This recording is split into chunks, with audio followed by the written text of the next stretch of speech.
Terima kasih dihaturkan.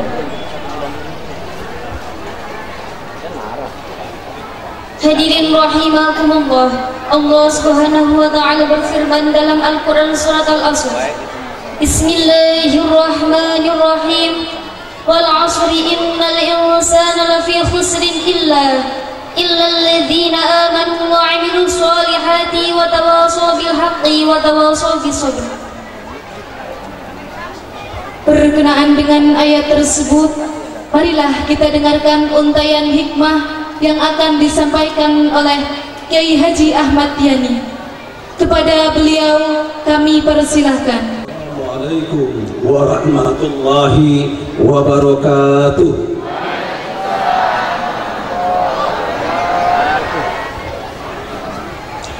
Alhamdulillahilladzi ayyada al-haqq wa harraba al-batil. Ashhadu an la ilaha illallah wa ashhadu anna Muhammadan abduhu wa rasuluh la nabiyya ba'dah amma ba'du. Qala Allah ta'ala fil Qur'anil Karim wa huwa asdaqul qailin. A'udzu billahi minasy syaithanir rajim. Bismillahirrahmanirrahim. Yarfa'illahu alladhina amanu minkum wal ladzina utul ilma darajat. Shadaqallahul azim. Para alim ulama, tokoh masyarakat, Bapak Kiai Haji Sobri, kemudian pengasuh pondok pesantren Kiai muda kita Kiai Haji Muhammad Nur Aziz, para habaib, alim ulama, tokoh masyarakat, para pejabat yang hadir, ibu-ibu yang saya muliakan dan saya bahagiakan, yang paling menggembirakan kita pada hari ini, para ibu-ibu, baik itu muslimat, ibu-ibu dari wali santri dan bapak-bapak wali santri, dan semua kita yang hadir pada kesempatan siang hari ini. Semoga Allah berikan panas terik ini menjadi naungan kita di padang mahsyar. Allahumma amin ya rabbal alamin. Bapak ibu yang dimuliakan oleh Allah, di sebelah belakang saya ada dua pintu. Pintu yang pertama adalah pintu iman, pintu yang kedua adalah pintu ilmu. Allah ukir dalam Al-Quran dalam surat Al-Mujadalah, yarfa'illahu alladhina amanu minkum walladhina utul ilma darajat. Pondasi hidup cuma dua, iman dan ilmu. Konsekuensi iman adalah dengan segala keutuhan keyakinan dan apa yang ada di dalamnya kita penuhi, itu iman. Saya ambil contoh. Kalau ibu-ibu senang dengan suami, jangan cuma suaminya, tapi akses di belakang suami, ibu cintai secara total, barulah hasilnya akan mengarah kepada ibadah dan akhlak. Betul bu? Kalau mencintai suami dengan total, pasti ibu akan disukai oleh keluarga suami dan juga oleh suami, bahkan oleh masyarakat yang ada dalam lingkungannya. Jangan mencintai suami tanpa akses. Begitu juga istri, bapak-bapak mencintai istri tanpa akses. Cintai istri secara totalitas, aman dunia. Tapi ibu-ibu banyak terbalik, mencintai suami cuma karena gantengnya, tapi aksesoris dan semua poin-poin di belakangnya tidak mau nanggung. Percuma pernikahan itu dibentuk. Ibu tahu kunci rumah tangga cuma satu, saling menutupi kelemahan, tapi bukan menuntut kesempurnaan. Betul bu? Jadi kalau ibu mencari kesempurnaan dari suami, pasti perceraianlah ujungnya. Kalau bapak mencari istri hanya ingin sempurna, perceraianlah akhirnya. Jadi tuntutan pertama adalah bagaimana kita terima dengan segala aksesnya. Kalau suami ganteng, ada risikonya, akan banyak ribuan bahkan jutaan perempuan yang akan berdiri di belakang suami. Betul? Jadi makanya ibu kalau punya suami ganteng, cuma jangan gantengnya, tapi aksesnya harus siap ditanggung. Karena orang ganteng banyak peminat, yang jelek itulah yang aman. Lah ngopo sampean golek sing cakep, sing ganteng, tapi nggak mau resikonya, berarti sampean tidak benar dalam memilih, tidak benar dalam berakidah. Itu secara totalitas. Betul? Jadi ibu kalau orang ganteng masih banyak peminat, itu catat betul, biar ibu nggak pernah berubah kepikirannya. Makanya dari awal siapa sih ngomong sampean golek yang ganteng, itu masalahnya. Sampean mau ganteng tidak mau resikonya, orang ganteng tuh banyak peminat, makanya ambil yang jelek, aman. Makanya santri-santri yang lulus tadi, ingat tadi kata pakai Sobri boleh nikah, makanya yang jelek aman. Tapi artinya kalau mau ganteng ada resikonya, gitu loh Bapak Ibu. Begitu juga istri kita cantik, Pak, banyak resikonya. Wong ayu ki lambene turah biasanya. Jujur saya pun tidak, memang itulah resiko hidup Pak, punya istri cantik pusing banyak yang minat. Tapi kalau istri jelek kayak mercon, yang males juga nggak semangat. Tapi jujur saya kalau ngeliat ada ibu-ibu cantik saya tidak fresh. Kenapa? Maaf ibu-ibu, mesti mulutnya yang kadang-kadang agak turah. Karena dia merasa, memang jeleknya merasa. Waktu dia jalan orang Pak ngomong dia, tidak aku kaget, tidak aku kaget. Makanya kalau ditanya kemana Bu? Sana. Agak judes dia Musa punya merasa kelebihan pada wajah, dia tidak sadar ada kelebihan pada wajah, tapi ada kekurangan pada mulut. Dan orang cantik itu resikonya Pak, dandanannya ribet, make upnya banyak, uangnya banyak, harus dipersiapkan. Yang jelek kayak mercon itu yang aman, itu sebenarnya. Maka jujur saya katakan, saya tidak yakin dengan perempuan yang cantik yang tidak judes, kecuali yang beriman tadi. Pintu pertama dia gugur, apa dia masuk ke dalamnya? Allahumma. Bagi orang yang pintu pertama imannya baik, dia akan malah pintu kedua adalah ilmu. Jangan salah, man ta'allama baban minal ilmi, siapa yang belajar satu bab daripada ilmu lebih daripada ibadah 70 tahun. Allahumma. Jadi bagi anak-anak santri yang lulus tadi yang 42, saya hitung tadi 42 kalau tidak salah tadi, yang 42 kalian belum selesai. Mondok yang paling bagus itu minimal 10 tahun. Jadi kamu itu berapa tahun kamu di pondok Madinatul Ilmi ini? Kalau baru 3 tahun masih perlu lagi masih kalau 3 tahun masih perlu 7 tahun lagi penyempurnaan, baru akan halus bentuknya walaupun belum sempurna. Jadi 3 tahun itu baru pengenalan namanya ibu-ibu, karena 3 tahun itu belum tahu. Karena apalagi dia masuknya hanya di SMK atau di Aliyah, tanggung dia. Maaf ibu-ibu, selain pendidikan yang awal itu dari semenjak ibtidaiyah, dari pemahaman, dari lahjah, dari kefasihan. Makanya maaf agak susah melatih fasih anak yang sudah aliyah, karena sudah tanggung. Anak aliyah tuh dikasih ketinggian dia nggak terjangkau, dikasih rendah dia sudah terlewat, tapi akhirnya juga tanggung. Maaf, sehingga pengayaan ilmu gurunya yang semakin sulit. Maka sekolah yang baik bukan input anak yang pintar, tapi sekolah yang baik adalah outputnya dari proses yang baik, maka anaknya menjadi orang yang sukses. Tepuk tangan dong buat Madinatul Ilmi Bapak Ibu. Jadi Bapak Ibu yang dimulakan oleh Allah, jadi kalau akidah bagus, ibadahnya bagus, akhlaknya bagus, ilmunya bagus, itulah buah yang pertama adalah pintu iman. Makanya ibu-ibu, walaupun demikian mudah-mudahan iman kita tambah lama tambah baik, karena puasa tinggal beberapa hari lagi. Allahumma. Saya kalau pakai Sobri, kalau boleh jujur ini, saya senang ya hadirnya ada Muhammadiyah, ada NU. Kalau saya boleh jujur, cobalah anak kita nikahkan lintas suku, lintas organisasi, dan lintas kehidupan, agar menjadi kolaborasi yang paling spektakuler gitu loh Pak. Saya senang nikah itu kalau tidak Jawa sama Jawa. Karena Pringsewu ini didominasi dan sampai pagelaran Jawa. Arti pagelaran kan tampilan, pagelaran wayang, pagelaran kan. Jadi orang yang biasa pagelaran biasa gelar itu orang pagelaran itu. Dikit-dikit gelar pagelaran itu. Jadi artinya coba kawinkan Jawa jangan sama Jawa, Jawa sama Lampung. Biar ada bagusnya Bapak Ibu. Karena Lampung putih, Jawa coklat, anaknya abu-abu kulitnya itu. Padukan itu.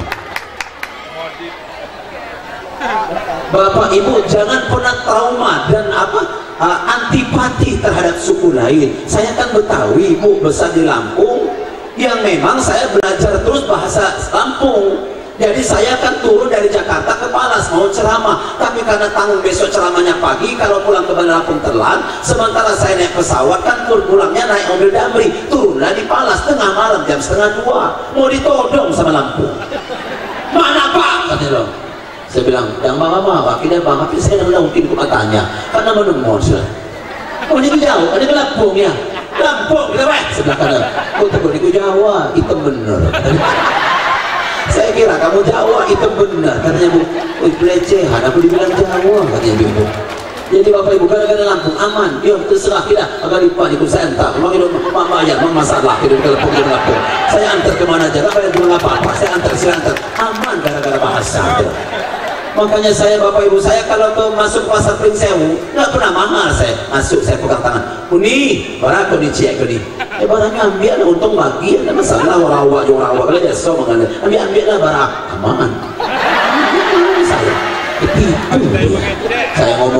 Saya ngomong orang Padang juga enggak gitu. Saya Padang, saya enggak, cuma saya ngomong gitu aja langsung aman, harga turun 50%. Jadi Bapak, jadi jangan pernah traumatik untuk belajar. Jadi adik-adik santri yang baru lulus, jangan langsung nikah dulu. Perhatikan dulu siapa calon suamimu. Kalau dia benar menjadi imam yang baik, barulah nikah. Karena nikah lebih awal juga akan baik, menghindar daripada zina. Allahumma.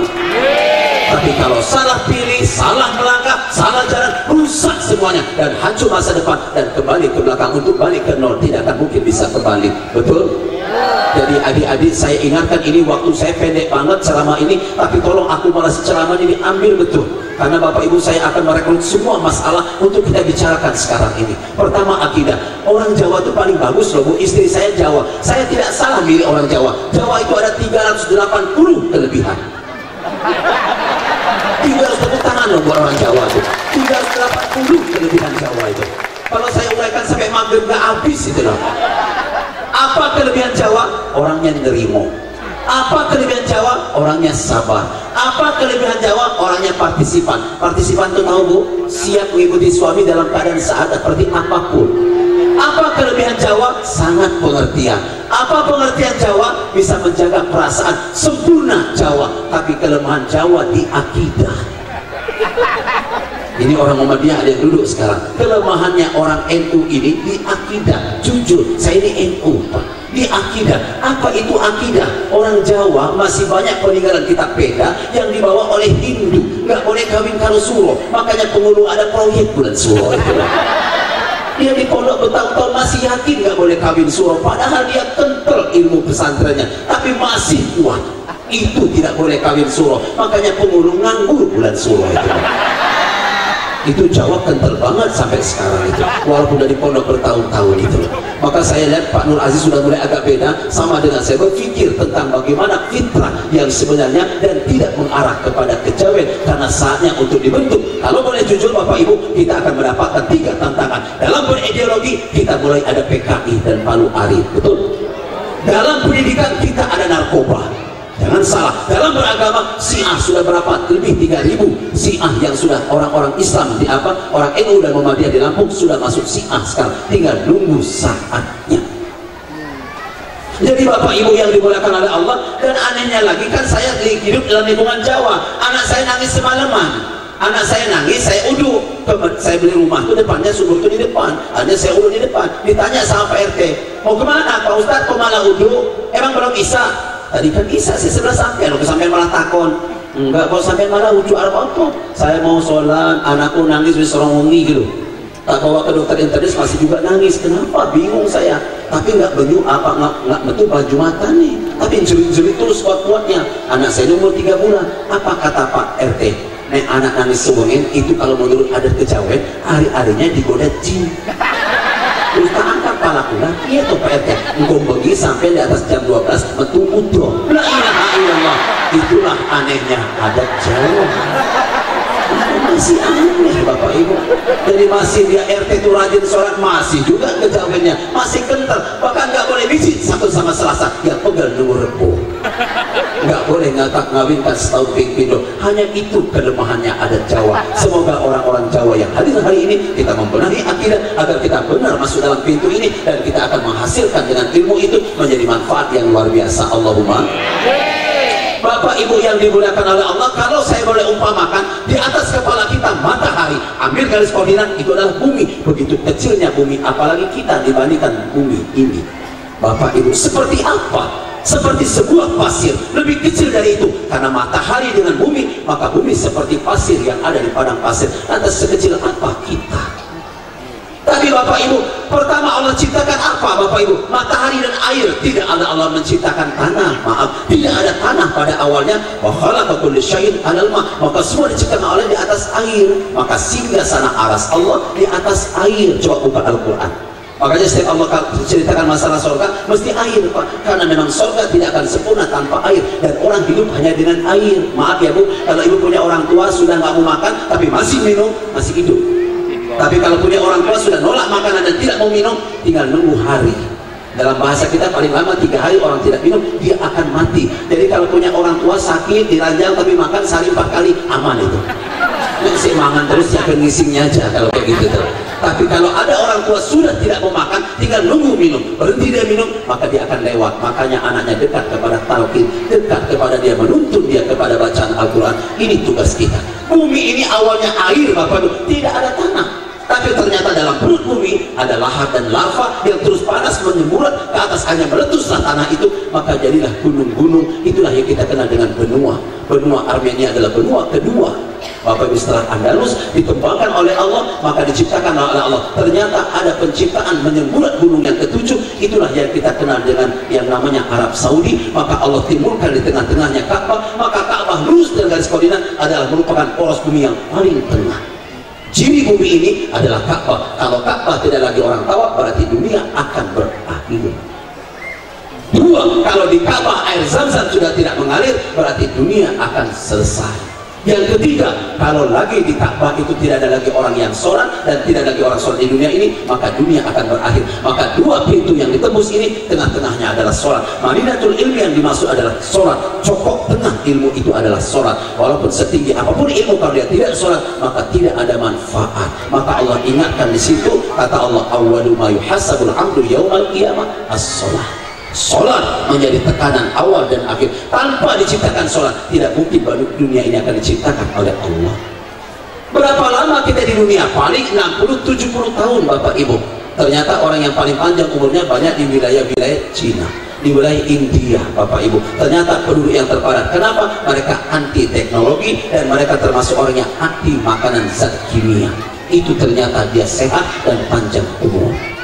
Bapak Ibu, Nabi Adam, Bapak Ibu, Nabi Adam dari mata kaki ke lutut, dari mata kaki ke lutut, luas panjang kakinya 7 meter panjangnya. Bapak Ibu, Nabi Adam itu Siti Hawa itu dari semenjak ujung tenggorokan sampai ke batas pangkal leher, panjang lehernya 1 meter panjang lehernya. Siti Hawa dari ujung dagu sampai ke ujung ubun-ubun, panjangnya 3 meter panjangnya Siti Hawa. Maka rambut Siti Hawa sebahu sama dengan 4 meternya kita. Nabi Adam itu, Bu, laut itu dipijak kalau waktu cari Nabi Hawa akibat memakan buah huldi. Adam di India, Hawa di Jeddah. Bayangkan ibu-ibu, Nabi Adam tuh lewat ke Sri Lanka. Kalau ibu lewat ke arah Sri Lanka, di dekat bandara Sri Lanka sebelah kanan, ibu coba lihat ada telapak kaki Nabi Adam, panjangnya 120 cm panjang telapak kakinya. Pokoknya jangan bayangkan yang lain-lainnya, besar. Nabi Adam itu, Nabi Adam itu, Bapak Ibu, Masya Allah, cari Siti Hawa beratus-ratus tahun dia. Hawa sampai terus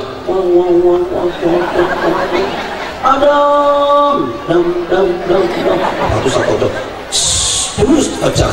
Bayangkan berapa tinggi Nabi Adam? 48 meter dalam kitab yang ada. Kemudian Siti Hawa 40